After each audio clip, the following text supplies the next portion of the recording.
Okay, so Nikki, nandito tayo ngayon sa booth ng Modest Ultra Thin Experiment para itry o subukan kung gaano kagaling mag-absorb itong Modest Ultra Thin. So, pwede mo siyang hawakan kung gaano siya kanipis. So, yung dalawang cut na pads na yan is ilalagyan natin siya ng same amount of 10 ml liquid. So, open lang natin muna siya.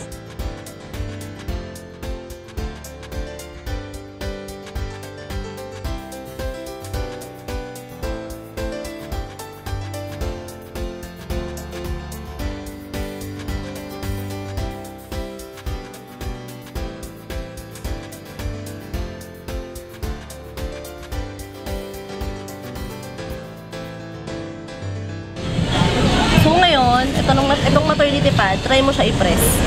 Sige, press mo. Kung may lalabas ba siya na liquid, kung maglilik ba. May lumalabas na liquid eh. Basa siya, gano'n. Oo.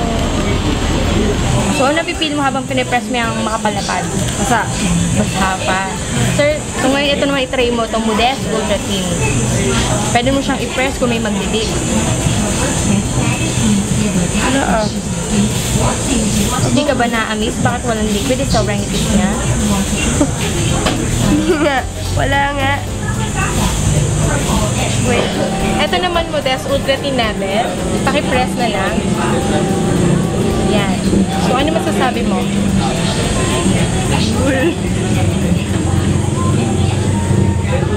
Parang mas tuyo siya. Mas natuyo at saka ano pa? Mas absorb. Mas na-absorb. Okay na kayo. Ano masasabi niyo ngayon sa Modest Ultra Thin namin? Mas okay po siya.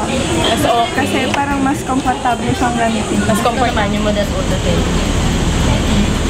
Press mo siya. So ano nararamdaman mo habang pinipress mo siya? Mas ano siya, mas dry siya kaysa sa makapal na pad.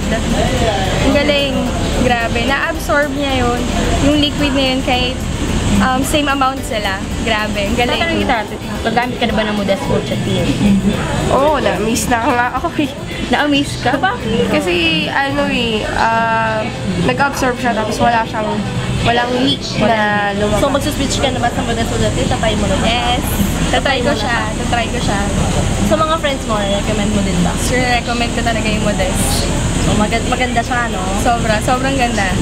Try no?